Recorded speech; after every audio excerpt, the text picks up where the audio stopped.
Over the last few months, we've seen an uptick in the amount of people interested in running LLMs locally.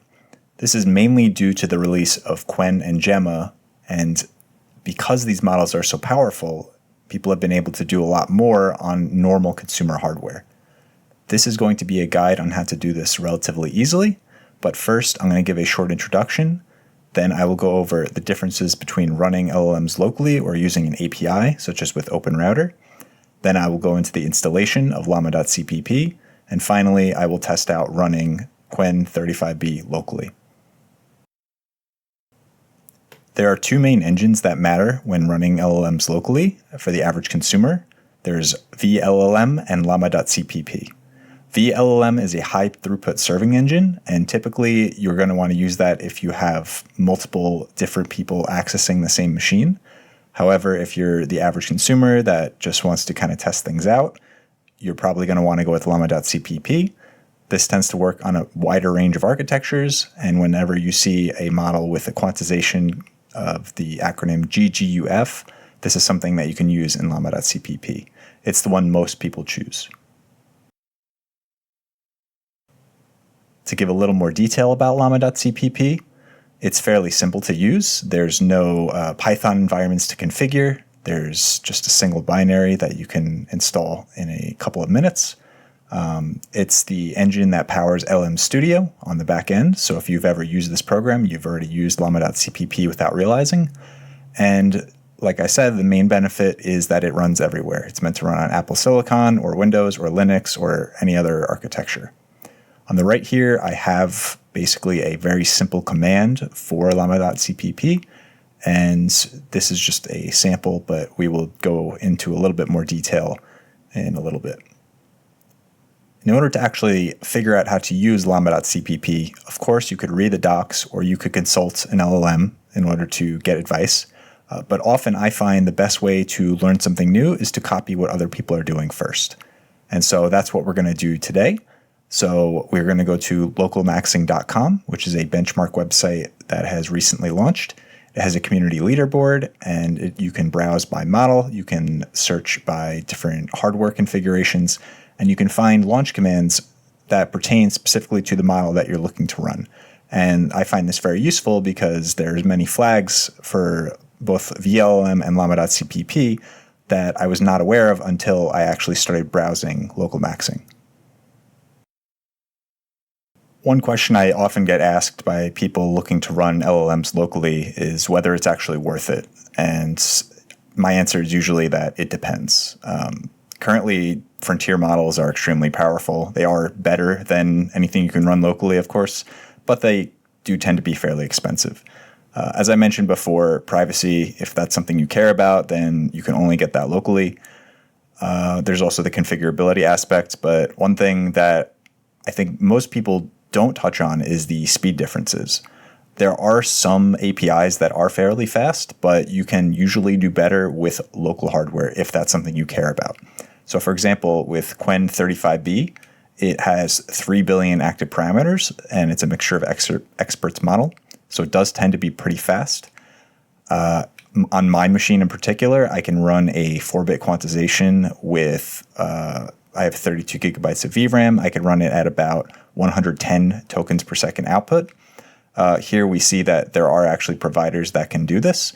However, I checked this earlier today, and actually nobody was able to get those speeds. So the main difference that I would communicate to you is that you may be able to get these speeds sometimes, but during peak hours or non-peak hours, it's going to vary. If you have your own hardware, though, you're the only person using it. It's going to be consistent 100% of the time. And if you value that, then you may want to run AI locally. If you are a little bit more patient or you have a little bit more money, maybe it doesn't matter as much. So here I've just gone into my browser. I've gone to localmaxxing.com/models, and we can see that there's a variety of models listed. However, like I mentioned, the Cline and Llama series are the most popular currently for running LLMs locally. They fit on relatively inexpensive hardware, and they are pretty good in my experience. Today, we are actually going to be doing Cline 35B, and so we can go here and click, And we will see that there are many different benchmarks already, both for vLLM and llama.cpp, as I mentioned. And there's many different GPUs here.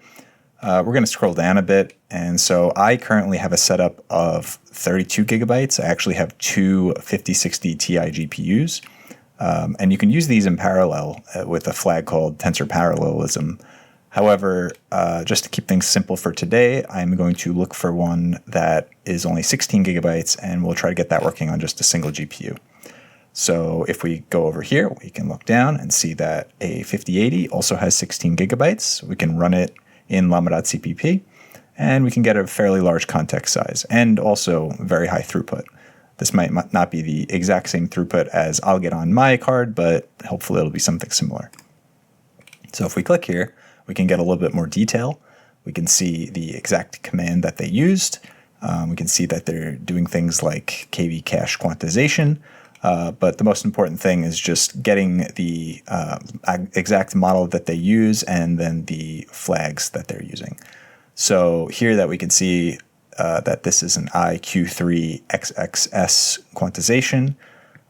If you're not familiar with what that means, basically there's just different ways to shrink a model to make it fit on a given device. And this is one way to do that. So what we're going to do is actually just copy this name right here, and we can paste it into our browser. I've actually already done this in advance. And when you paste it, the first result will be Hugging Face. Hugging Face is where we actually find LLMs that are hosted and that people upload. And so this is the first link that you'll get. And you can see that we have Quen35B here. We have on the right here many different quantizations. And like I said, actually I just forgot, so let me go back. We want the IQ3 XSS, I can't even say it, the IQ3 quantization. So we can go back and say, okay, we have the IQ3 quantization. So what you want to do is click that, and it'll give you an option to download, and then you click download. I've already done it in advance, of course, because I've tested this out, but if you want to run this exact model on 16 gigabytes, you would click here to download. So here we're in VS Code. I have the terminal at the bottom, and I have Cline on my right. We're going to be using all of these things, but first we need to install llama.cpp. So I have the list of commands that you need here. This is for Linux, of course. If you are on a different OS, it might be different for you. But I'm just going to copy this here and paste the first line. So we're cloning it from the repo, and this should take a little bit of time. My internet's slow, so I'll just cut to the next part. All right, so that's finished downloading, and so we want to enter the folder that we just downloaded. And once we do that, we are going to build. So I just copy this here. I'm lazy, so I won't type it out. And then the final step is to copy the last line. I'm not going to explain what this is doing because I don't really know fully. I just know that it's building from a binary. And so, yeah, this will take some time. Basically, now that we've downloaded everything, it's just going to be using your CPU to kind of put everything together. So I'll cut to the next part. All right, so llama.cpp has finished downloading. The next step is that you're going to want to take the gguf that you downloaded earlier and move it into the folder that you created during this git clone step. I've already done this, and so if we go down and we type in to check our directory, we can look for a gguf file, and here it is. So it is in the same working directory, and so now we should be able to just copy this and paste it in. One thing that you might notice if you have a keen eye is that there's this additional flag, split mode none. So by default, llama.cpp will use whatever GPUs you have available. So like I said, I have two, so it will actually split this. And for the purposes of this demonstration, we want to get this working on one 16 gigabyte card. So I'm adding this extra flag here, but you probably won't need that if you do have 16 gigabytes. So once I enter this, assuming all goes well, the server will get started up, and we clearly see there's an error. If you get familiar with local LLMs, this is an error you'll encounter a lot. Basically, I just ran out of VRAM, and the reason for that is that my recording software was using up about 1.5 gigabytes, and that was really pushing the 16 gigabyte card right to the limit. So this is a lesson that sometimes just copying things blindly is not the best approach. However, by using different recording software, we can see that now if I run it, everything should be fine. So the server is running now.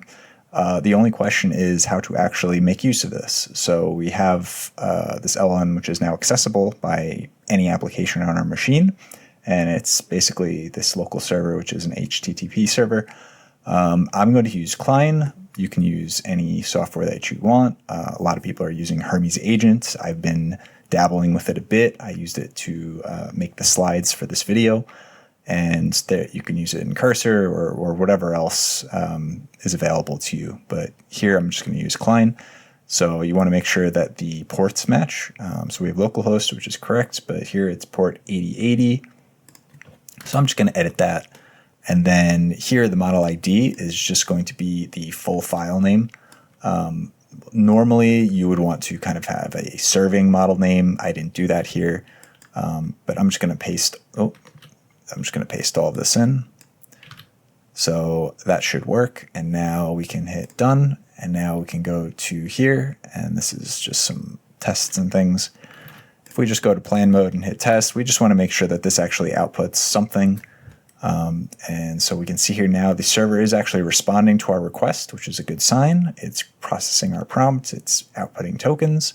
And we get an LLM, which is running locally, that is analyzing our test.